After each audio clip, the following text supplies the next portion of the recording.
Hello, everybody, and welcome to the very first episode of Truth Tuesday, real conversations for conscious living on the Lotus Lounge podcast.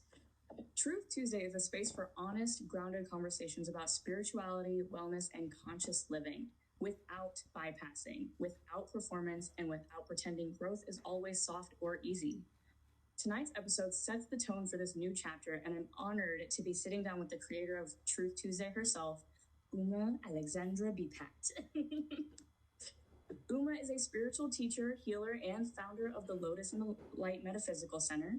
She spent years guiding others through healing, awakening, and alignment, and tonight she's stepping into the guest seat to share her own truth. The topic of tonight's conversation is choosing the hard life after my soft girl era. Uma, thank you so much for trusting this space and starting Truth Tuesday by going first. Thank you, Rage. And I really love your opening. I'm going to have to hire you. Hey, I love that for me. Yeah, that was awesome. Thank you so much for having me and for being my first co-host here on the Truth Tuesday podcast. For sure.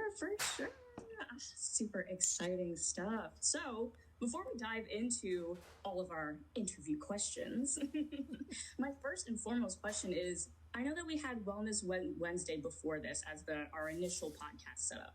What was the motivation to do the switch to Truth Tuesday? Yeah, so I had a lot of fun doing Wellness Wednesday. I would scour the internet and the expos and my friends lists for all the amazing up and coming healers and wellness practitioners to learn about the work that they were doing. But I would also check my podcast stats, and I noticed that the podcast episodes where people were really sharing their struggles, that was really what was interesting to people. And it just goes back to that age-old thing that, everybody's trying to get ahead in life, and sometimes we get let down. We feel like, oh, look at Uma, look at Rachyl. They're living their dream lives. They're doing the work that they want to do, and they have meaning and purpose. And it's probably such a breeze. And we know it is not a breeze, right? I tell you. Yeah. So I just wanted to find people that would be willing to be honest and to no spiritual bypassing, no spiritual elitism. Like, come on here and talk about your hard journeys and talk about what you did to get through to the other side, because there might be somebody listening that it could be a really big source of inspiration for them. So that's where we came up with Truth Tuesday.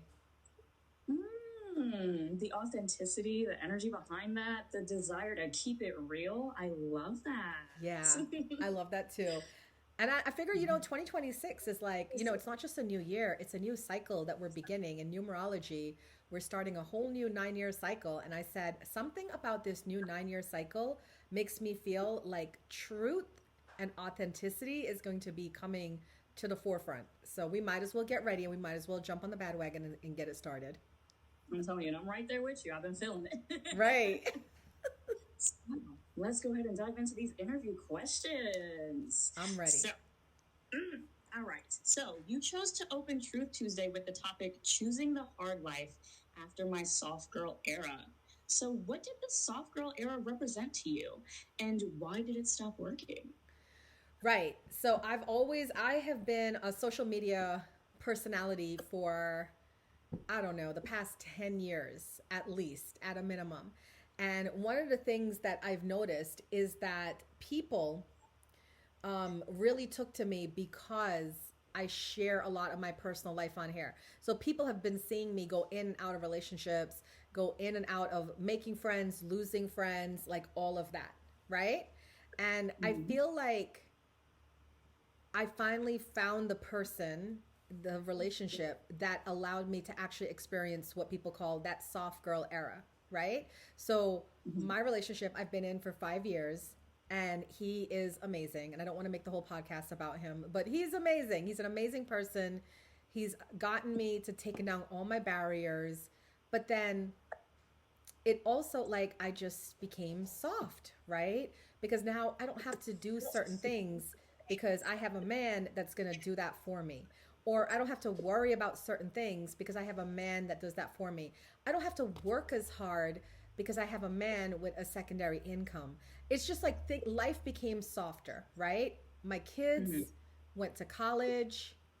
I'm an empty nester. It's just me and my man in our house and like just enjoying life. But I didn't really come here to enjoy life, sad to say. I don't want to make it sound like that, but Thanks. yeah, I'm a life pat 9 and I'm here as the humanitarian and I want to work and I want to go higher and I want to go more and I want to do more and I want to help more.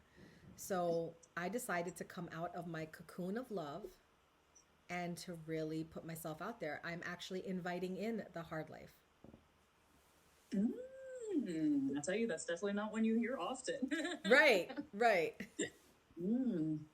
That's beautiful, honestly. And to recognize that not that the initiation of the soft girl era was feeling safe. Yeah. with that other person is just beautiful to recognize. I'd love to hear that. So, with that, when you say hard life, what did you actually mean? And how exactly is this different from struggle or survival mode? Yeah, so there's two kinds of hard lives, right? The hard life before, or the hard life that most people know about, is where you're struggling. And that's who I consider myself to be before my current relationship. I was a single mom for a lot of years, raising my kids on my own. I did have support though. Their father, my parents, his family, we were supported, but at the end of the day, it all rested on me to make sure all these bills were paid. These kids got to school, they ate, they got clothes, they got vacations, everything rested on me. So it was a struggle for a very long time. And it was just really hard to relax because you always had to be in that go mode, right? When I met my man, and then it coincided with the time my kids were leaving for college, they started working, they started making their own money. It's like things became easier and easier. Mom doesn't have to cover everything. Uma doesn't have to do everything. Now there's other people to help. So I went into that soft girl life, but I got kind of lazy. And I know this is going to rub a couple of people the wrong way, but for some of us living in that soft life, we have gotten lazy. We've gained weight. We developed health conditions because of the gaining the weight or the unhealthy lifestyles.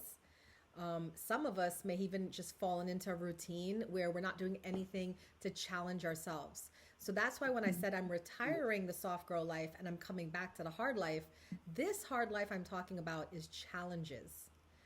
Every day, every week, every month, every year, what can you do, Uma, to challenge yourself?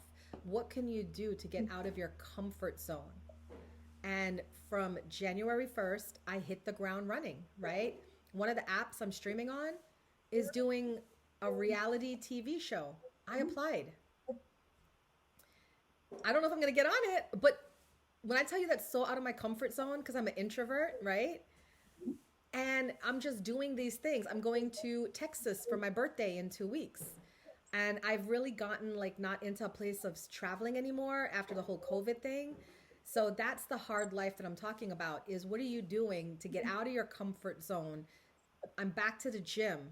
It hurts after not working out for like 5 years. It hurts, but I get up and I show up and I go every day. So it's like these things that are uncomfortable. Also too, the hard life is about being honest with yourself about people in your life and being honest with the people in your life. Because you see, being in spiritual spaces, it's easy to just go with the flow and let things be. But sometimes you got to speak up and you got to say something. Very true. Very true. I really like how you were saying that it's like we've gotten to this point in the soft life where we've gotten stagnant essentially. And I was very literally just talking about this with my dad as well as my therapist. Yeah. Building that window of tolerance, because in that soft girl era we don't build it. We are just soft. Right. So, and all of those things that you're describing remind me of expanding that window of tolerance. And that's just that space before we have to say, I can't do anything else. Yeah, exactly. Exactly. We have to like push ourselves. And especially as the older you get, you have to take yourself out of your comfort zone because then it's like your body gets accustomed to doing the same old, same old. Your life, and then I personally feel that's how people die. It's like the soul is like, okay, well, we're not doing anything else, so I might as well head on out. And Yeah. I want to be here for a while. I want to keep experiencing new things. It keeps you young. It does keep you young. Now, I want to touch on that conscious living without bypassing aspect because that feels juicy. Yeah. You'll find often in spiritual spaces that they glorify that ease and flow and surrender.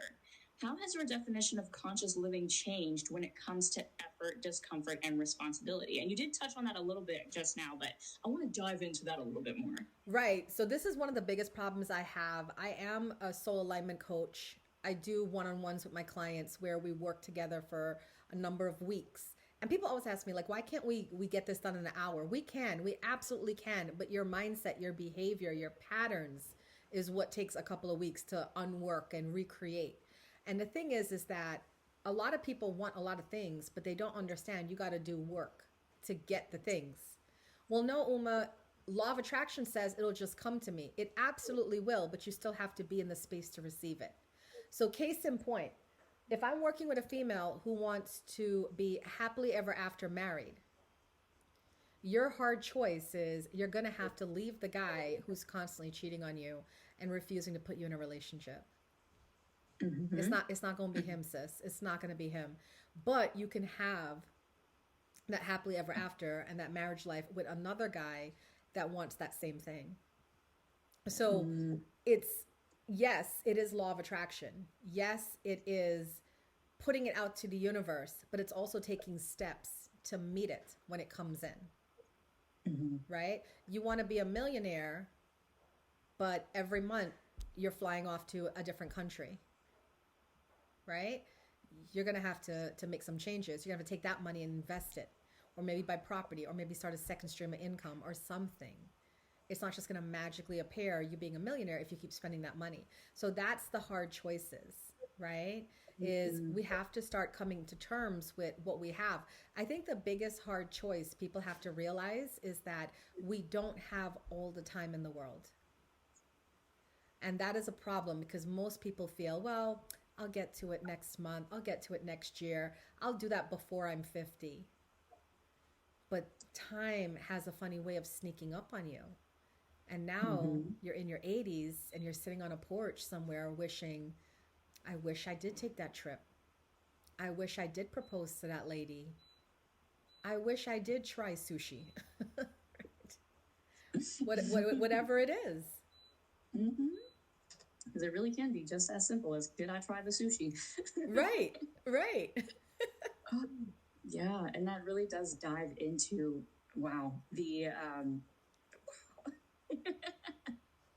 that really does dive into the root of it, because that being conscious and being present and recognizing that time can get away with you, that if I do this thing right now that I said I'll do next month, by the time next month comes, I can build upon it. Yeah. What happens to the building when we're sitting there in our soft life? Yeah. Now, shifting gears a little bit. So you have been very vocal and very honest on social media about body, about aging, perimenopause, and getting your body back to that functional space again. Not aesthetic, but strong, stable, sturdy, reliable. Yeah. How did that season force you to relate to your body differently? I was always like a vain person growing up, like because I had, I was an athlete. I'm pretty. So I had that pretty girl magic, nobody could say no to me. I got doors open. I got into clubs easy. My body was just banging. It was crazy. It was good. I didn't have a problem with men. I didn't have a problem with getting into a relationship. There was always a guy who wanted to put me in a relationship. So I was in a way spoiled growing up. And again, going back to, I took that for granted that this will be forever. That's not the truth. The truth is I had two children who are now towering over me, 6'2" and 6'3", and they came out of they came out of my body, right? So Wow. it did a number on my body. And even though I do work out and I do eat right, my body has forever changed because of those two pregnancies. And when I was in my 30s, I waged war against my body. Like, no, you cannot look like this. You cannot carry this extra weight. You cannot have a belly. And then when I hit my 40s, I started to relax because I started to realize that my body is still taking care of me. I can still walk. I can still lift things. I can still squat. I can still do yoga. There's a lot of things I can do. There's some things I can't do because the age thing is creeping up there. But there's a lot of things I can still do.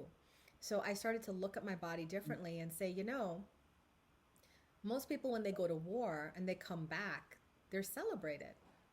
And you've been through a lot, from early childhood trauma to raising children to producing children to a lot of health crises along the way. Because ever since I was a child, I've had a lot of health issues that I have somehow mysteriously healed within myself, right? Allegedly. And it's like I started to have this more deeper appreciation for my body. And then when you pair that with meeting someone who just thinks I'm a goddess, right? No matter what I wear, no matter because if I eat, I have like a inflammation problem. So if I eat something that's not good for me, my whole face blows up. I look like 6 months pregnant, and I look overweight. And then the next day, the bloating goes down and I'm back to normal. It's just, and you guys will see that. You'll see me on streams. You'll be like, whoa, Uma gained weight. No, I just blew up. And then give it a couple days and I went back down to my normal size. It's just something that I have. And it doesn't matter what I look like. He just thinks I look gorgeous. So having that in my life and then my own appreciation made me turn the corner and say, no more war on bodies. And I used to post pictures and, take 20 pictures just to post one, because I would be like, okay, you could see my double chin there. You could see my arm fat there. You could see my belly there. And now I just don't give a F, honestly, because at the end of the day, one thing about being a live streamer is that you get trolled a lot. As we came on, I'm on Meet Me, and some girl came in and started trolling me, right? She just came in and was like, ew. And you get that a lot. So thankfully, you build up resistance to it because you realize that people who troll, they got problems with themselves. That got nothing to do with you, right? So that's why I'm able to just kind of quickly move through it. So I say this to say to people, a lot of people haven't been blessed with the things I've been blessed with, like a great supportive partner or the ability to live stream and deal with trolls on a daily basis so I can build up a resistance. So to those people, I'm saying to you, find ways how you can appreciate your body and look at your body differently, because your body is there and it will continue to be there. It's probably the only friend that you're going to have until the end of time. Treat it well. Treat it well. Wow. Those are some very powerful statements there. Especially the part about waging war on the body, and that when people come back from war, they're generally celebrated. So why not celebrate our body? You've been through war, hell and back. Where's the coming home welcome party, right? Where's the coming home welcome party? Exactly, yes. We need those. Yes. In that same space of waging war, not so much on the body, I've heard you say before that waging war on toxic and dramatic people is sometimes very necessary, especially as it pertains to protecting our boundaries, protecting our peace. Yeah. So what did you have to learn about being nice or understanding to get there? I had to unlearn the idea that if you don't have nothing nice to say, don't say anything at all. Because some people heads are so far up their wazoo that they go around hurting people and not even being aware of it. I just had a situation with she was a supporter of mine on my streaming app. She was like my number one gifter, you know, on the streaming app. And we developed a friendship outside of the streaming app to the point where we were hanging out. I invited this woman and her man to my house. And then she in turn invited me and my man to go on a trip with her and her man, not her husband. And it was a complete clown show. I mean, they both got really drunk and they were fighting, and her man was threatening people there and wanting to do illegal substances. It was horrific. It was terrible. And then I had to step into the mom role because there was people involved, there was a child involved, and I had to make sure everybody was okay, because the weekend ended with her man leaving her stranded there. Oh my goodness. They're still together, by the way. So I had to vocally say to her, no, absolutely not. Because you and I understand you're going back to him and you're making excuses for him, but how you and him have treated everybody on this trip is atrocious. And you put us in danger in addition to treating us atrociously. So I'm going to say, no, I cannot be your friend. And I ended it very nicely, you know, but this is how deranged this woman is. She's a doctor in New York. She created a lurker account to come into my stream. She's probably here right now, to lurk on me, to spy on me. I'm telling you, this is like my life. And she went back to my other friend and lied on me and said, oh, Uma's talking about you. You need to watch her. So now my friend is questioning my friendship, right? So that's when I just let it all out. And I just said, this is why I don't rock with this person. I put all the business out there. And a lot of people would look at that and say, oh, no, you shouldn't do that. You should be nice. No. There are some people that really are harmful. There are some people that are poisonous. And if you don't tell people what you've been through with them, they can fall into the same trap. Now, here's the thing. I don't care if people friend her. But if you hear my account of what I've been through with this woman and you decide to friend her, then that's on you. I don't feel bad about it. If she do to you what she's done to me and a million others, because she has no friends, right? And there's a reason why she has no friends, because she burns everybody she comes in contact with. Yeah. So when you don't accept accountability, I'm going to speak on it. And that's how I became known on streams, is I'm not a gossiper. I'm not a create drama. I'm not a toxic person. But if you wrong me, I am going to talk about it. And if you really dangerously wrong me, I'm going to mention your name. I'm going to say, this is my experience with this person, right? So that's like a really hard pill for people to swallow, because we were brought up to, if you don't have nothing nice to say, don't say nothing at all. And I fight against that. And that could be my Sag rising, that could be my Gemini moon, but I fight against that. I'm like, no, say out loud what has bothered you. Say out loud what your experience has been. And then don't tell people what to do, but they can decide for themselves what they want to do moving forward. That's me waging war on negative, toxic people. And that is a word. Because some of us, a lot of people would see something like that, see her go through the situation with her man and everything that went down on vacation and all that good stuff, and would like still feel bad at least for her and be like, do you need anything? Is everything okay? What can I do? Blah, blah, blah. But for you to stand on it and say, no. Because I could see in her eyes, like she still wanted to be with him. Mm-hmm. And I'm like, I told her, I was like, I can't, you are too broken. I cannot help you, because that's crazy. This man has literally broken up with you in front of everybody, left you stranded, couldn't care less how you got home. And she had brought a friend and her daughter, her little 9-year-old daughter. And he couldn't care less about the friend or her daughter, how they got home. And you want me to forgive him? No, it don't work like that. No. Yeah, her excuse was, after she went home to him, her excuse was that he had a nervous breakdown. If we can get help for that. Yeah, and you don't have to leave the people you came here with. You could have taken all of them and left. And me and my man and, my other friend, Mr. Six, we would have had a great time, okay? Y'all could have left. Hey. It was a lot. Sometimes, yeah. Wow. It's very powerful to see you and anyone in general, but especially to see you on your public platform talk about putting in those boundaries, standing on those boundaries, and knowing when it's time to say goodbye. Yeah, and I tell people that because I have this beautiful woman that comes to my streams. She's an older Caucasian woman in her 60s, and even though she's in her 60s, a really sweet woman, her father says the most horrific things to her. Mm-hmm. Oh, you're so fat. Nobody's going to want to date you, because she had her husband passed. So now she's back out in the dating world, and I'm trying to help her with her confidence. And then when she tells me these horrific things her father says, I'm like, you need to curse him out. Oh no, Uma, I can't do. Yes, you can. Yes, you can. Because he has no right. He's old enough.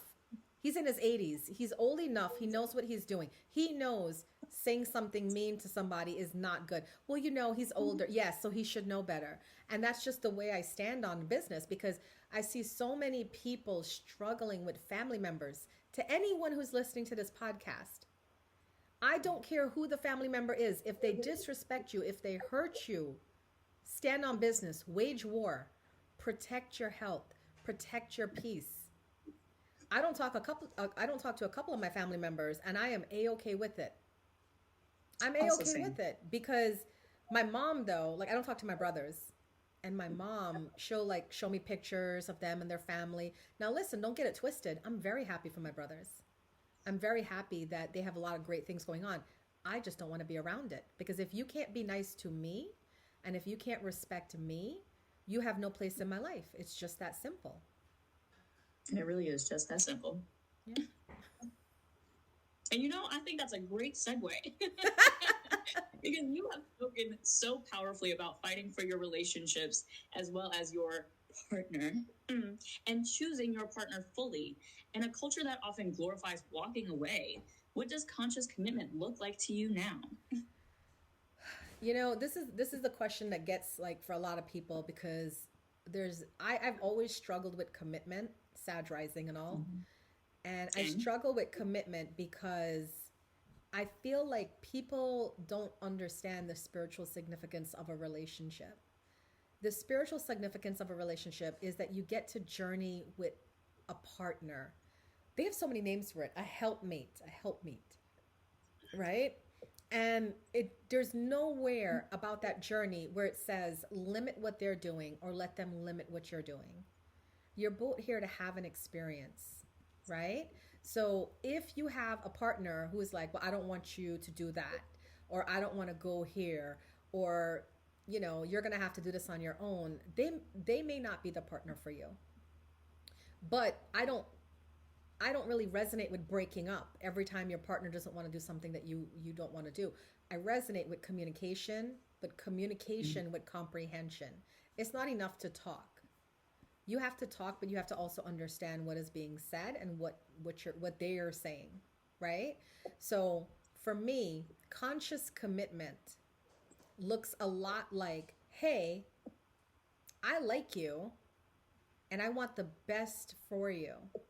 So if you decide you want to work 2 jobs to stack your money, and that means I'm not going to get to see you a lot, I'm going to rock with it because that's what you want and that makes you happy. I'm going to do that.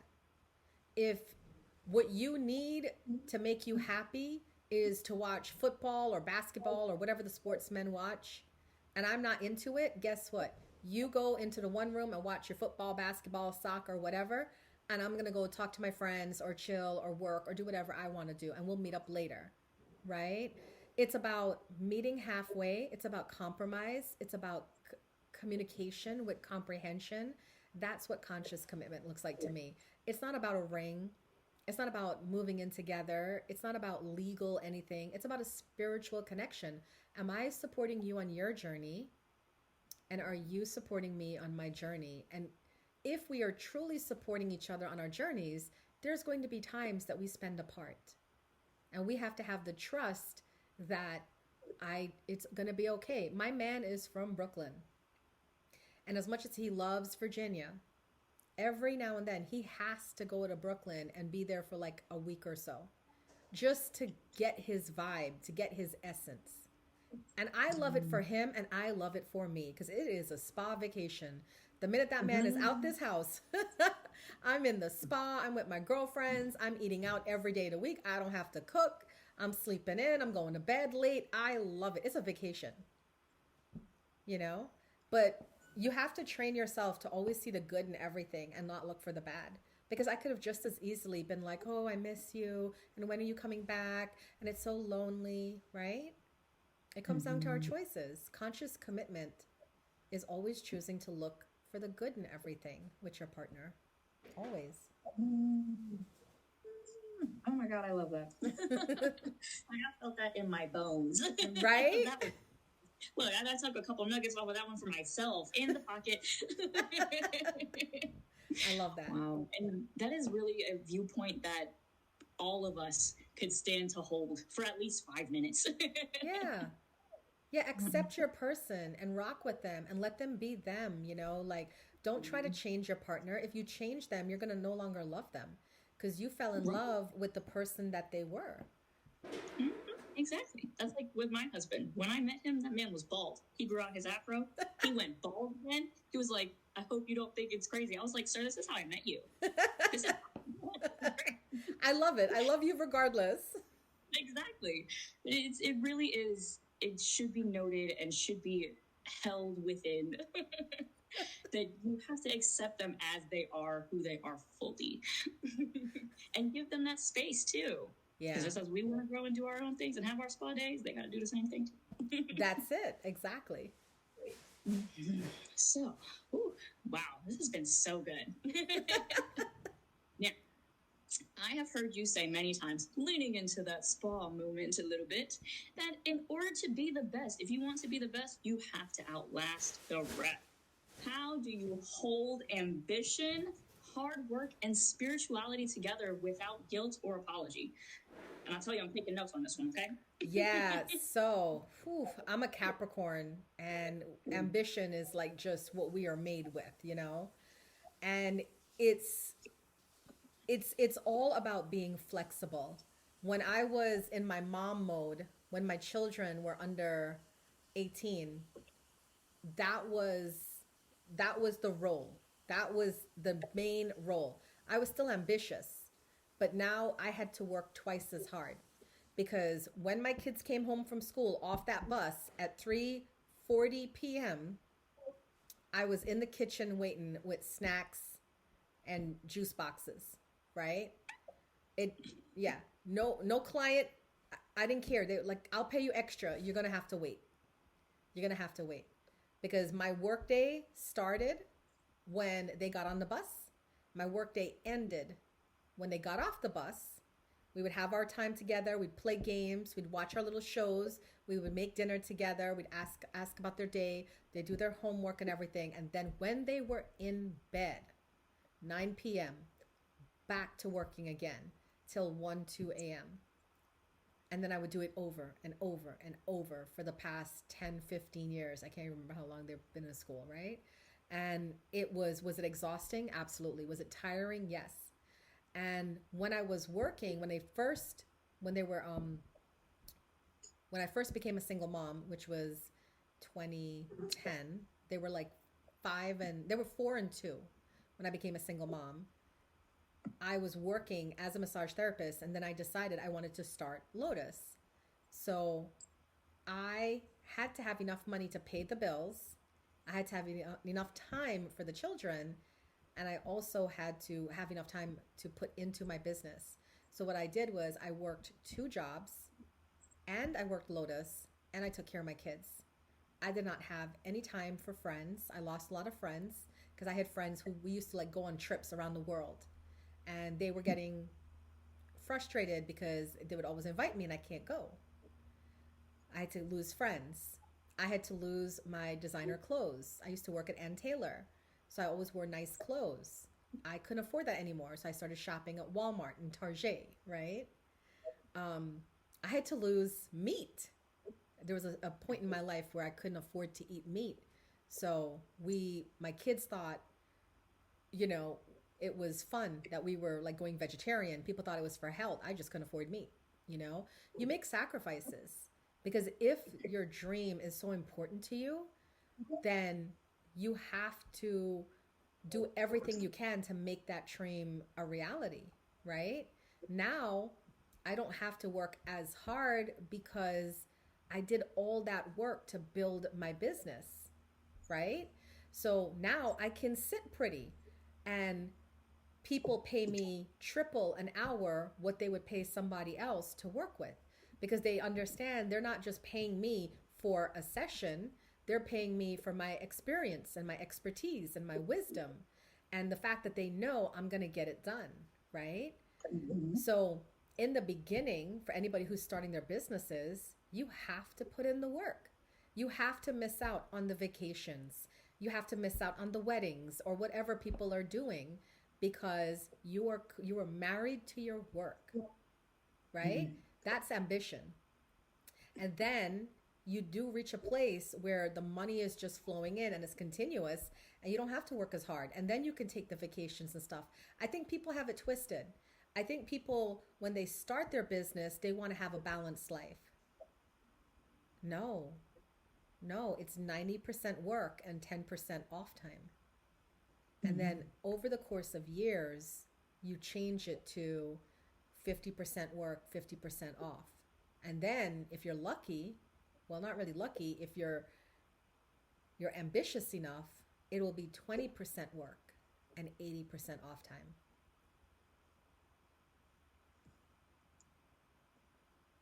Ooh, had to let that one land for a second. Let that marinate, let that settle. It's hard because a lot of people don't have that work ethic. Because I coach, right? I do private coaching for people. Either I'm helping them with their personal lives or I'm helping them with their manifestations or I'm helping them with their business. And when I set the homework for them, they can't do it. And I say to them all the time, I say, you don't really want this thing. Because if you want this thing, it'll be the only thing you think about.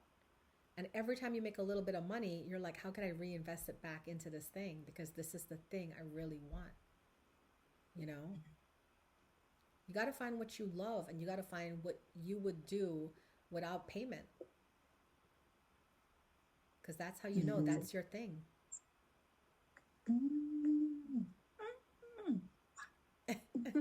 Slavery, that one. Oh my gosh. Like for a second there, I forgot we were doing a podcast. I was like, this is just you and me. Right? Nice. Wow. Well, with that, for someone listening who feels done with this performative healing and tired of being soft when life requires strength, what truth do you want them to hear on top of all of that? No one's going to save you but yourself. No one's going to do it. Not your coach, not your mentor, not your husband, not your wife, not your mom, not your dad, not your siblings, not your friends. Nobody's going to save you but yourself. So if you don't get up and do the things you need to do for your life, it's not going to get done. And then you're going to face a situation. You're going to face a crisis.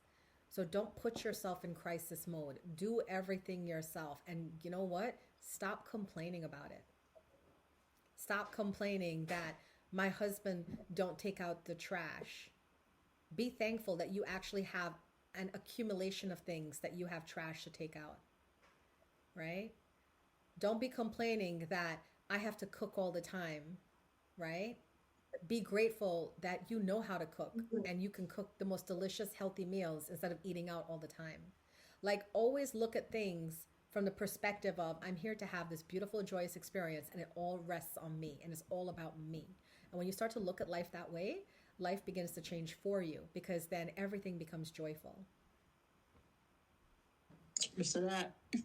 Yeah, really and truly. So,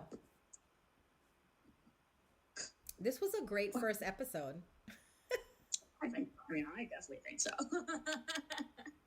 And with that last part too, just no one's going to save you but yourself. That has been something that has been repeating over the past 2 years that I've been hearing from music. There's a band, Bring Me the Horizon. They have a song in which that's the whole song. Yeah, I believe it. And that's the way I live my life. You know, I recently, just before this podcast, just yesterday, I was given some health news that I'm dealing with.